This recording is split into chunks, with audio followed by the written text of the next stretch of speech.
Hi friends, welcome to my channel.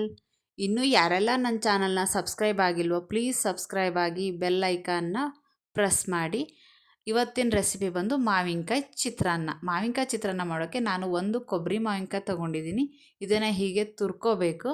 ತುರಿದಾದ ನಂತರ ಒಂದು bowl ಕಡಲೆ ಬೀಜ, 2 ಟೀ ಸ್ಪೂನಷ್ಟು ಕಡಲೆಬೇಳೆ, 1 ಟೀ ಸ್ಪೂನ್ ಉದ್ದಿನಬೇಳೆ ಮತ್ತು 4 ಕಟ್ ಮಾಡಿಟ್ಕೊಂಡಿರೋಂಥ ಹಸಿರು ಮೆಣಸಿನ್ಕಾಯಿ, ಸ್ವಲ್ಪ ಕರಿಬೇವಿನ ಸೊಪ್ಪು, ಚಿಟಿಗೆಯಷ್ಟು ಇಂಗು, 2 ಟೀ ಸ್ಪೂನ್ ಪುಡಿ ಬೆಲ್ಲ, 1 ಬೌಲ್ ಮಾವಿನಕಾಯಿ ತುರಿ, 1 ಬೌಲ್ನಷ್ಟು ಹಸಿ ತೆಂಗಿನಕಾಯಿ ತುರಿ, ಮತ್ತು ಸ್ವಲ್ಪ ಕೊತ್ತಂಬರಿ ಸೊಪ್ಪು ಕಟ್ ಮಾಡಿಟ್ಕೊಂಡಿರೋದು. ಆಮೇಲೆ ಜೀರಿಗೆ 1 ಸ್ಪೂನ್ ಸಾಸಿವೆ.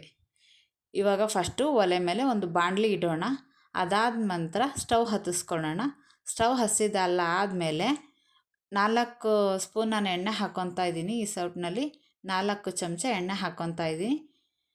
ಅದಾದ ನಂತರ ಈ ಎಣ್ಣೆ ಸ್ವಲ್ಪ ಕಾಯಬೇಕು, ಆಯಿತಾ. ಮಾವಿನಕಾಯಿ ಚಿತ್ರಾನ್ನ ಅಂದ್ರೇ ಎಲ್ಲರಿಗೂ ಇಷ್ಟ ಆಗುತ್ತೆ ಅಲ್ವಾ. ಬಾಯಲ್ಲಿ ನೀರೇ ಬಂದುಬಿಡುತ್ತೆ. ಅದು ಹೇಗೆ ಮಾಡೋದು ಅಂತ ಬನ್ನಿ ನೋಡೋಣ. ಇವಾಗ ಎಣ್ಣೆ ಕಾದಿದೆ. ಫಸ್ಟ್ ನಾನು ಕಡಲೆ ಬೀಜನ ಎಣ್ಣೆಗೆ ಹಾಕ್ಕೊತಾ ಇದ್ದೀನಿ. ಇದು ಹಾಕ್ಕೊಂಡು ನೀಟಾಗಿ ಕೈ ಆಡಿಸ್ಬೇಕು. ಈ ಥರ ಕೈ ಆಡಿಸೋದ್ರಿಂದ ಅದು ನೀಟಾಗಿ ಬೇಗ ಫ್ರೈ ಆಗುತ್ತೆ.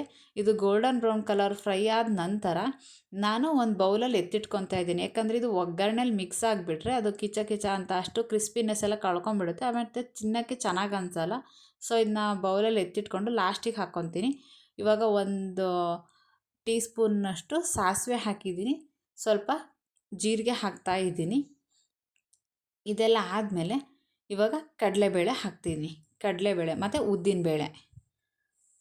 ಉದ್ದಿನಬೇಳೆ ಹಾಕಿದ ಮೇಲೆ ಇದೆರಡೂ ಅಷ್ಟೇ ನೀಟಾಗಿ ಫ್ರೈ ಆಗಬೇಕು. ಈ ಉದ್ದಿನಬೇಳೆ, ಕಡಲೆಬೇಳೆ ಮತ್ತು ಸಾಸಿವೆ, ಜೀರಿಗೆ ಎಲ್ಲ ಎಣ್ಣೆಯಲ್ಲಿ ನೀಟಾಗಿ ಫ್ರೈ ಆದರೆ ಅದು ಕುರು ಮತ್ತು ಬಾಯಲ್ಲಿ ಸಿಗುತ್ತೆ, ಒಂಥರ ಕ್ರಿಸ್ಪಿಯಾಗಿ ಸಿಗುತ್ತೆ. ಸೊ ಹಾಗಾಗಿ ಇದು ಕಡಲೆಬೇಳೆ ಮತ್ತು ಉದ್ದಿನಬೇಳೆ ಗೋಲ್ಡನ್ ಬ್ರೌನ್ ಕಲರ್ ಬರೋವರೆಗೂ ಫ್ರೈ ಆಗಬೇಕು. ಅದಾದ ನಂತರ ಹಿಂಗೆ ಹಾಕಿದೆ ನಾನು.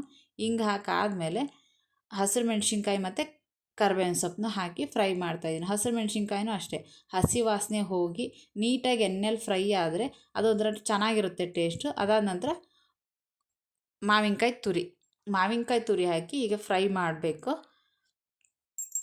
ಇದು ಕೈ ಆಡಿಸಿ ಒಂದು 2 ನಿಮಿಷ ಬೇಯಬೇಕು ಅದು ಎಣ್ಣೆಯಲ್ಲಿ. ಆವಾಗ ಹಸಿ ವಾಸನೆ ಎಲ್ಲ ಹೋಗುತ್ತೆ, ಅದ್ರ ಮಾವಿನಕಾಯಿಂದ ಹಸಿ ವಾಸನೆ. ಈ ಥರ ಫ್ರೈ ಆದ ನಂತರ ನಾನು ಪುಡಿ ಬೆಲ್ಲ ಹಾಕ್ಕೊತಿದ್ದೀನಿ. ಪುಡಿ ಬೆಲ್ಲ ಮಾವಿನಕಾಯಿ ಜೊತೆ ಏನಕ್ಕೆ ಹಾಕ್ತಿದ್ದೀವಿ ಅಂದರೆ ಅದು ಮಾವಿನಕಾಯಿನ ಹುಳಿ ಅಂಶ ಇರುತ್ತಲ್ಲ, ಸೊ ಇದು ಸಿಹಿ ಹಾಕಿದ್ರೆ ಅದು ಬ್ಯಾಲೆನ್ಸ್ ಮಾಡುತ್ತೆ ಆವಾಗ, ಮತ್ತು ಟೇಸ್ಟ್ ಕೂಡ ಚೆನ್ನಾಗಿರುತ್ತೆ ಅಂತ ಹೇಳ್ಬೋದು. ಮತ್ತು ರುಚಿಗೆ ತಕ್ಕಷ್ಟು ಉಪ್ಪು ಹಾಕ್ತಾಯಿದ್ದೀನಿ.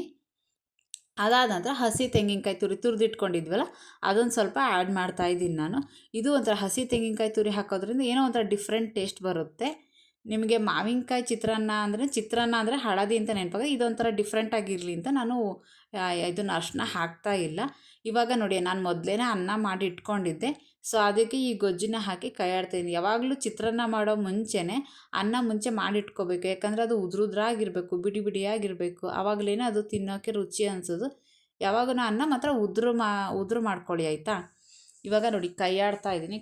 ಒಗ್ಗರಣೆ ಹಾಕಿ ಕೈ ಆಡಿದ್ಮೇಲೆ ಇವಾಗ ಶೇಂಗಾ ಬೀಜನ ಮಿಕ್ಸ್ ಮಾಡ್ತಾ ಇದ್ದೀನಿ ನಾನು ಇದಕ್ಕೆ. ಇದು ಶೇಂಗಾ ಬೀಜ ಆ್ಯಡ್ ಮಾಡಿ ಅದನ್ನು ಅಷ್ಟೇ ನೀಟಾಗಿ ಎಲ್ಲ ಮಿಕ್ಸ್ ಆಗಬೇಕು.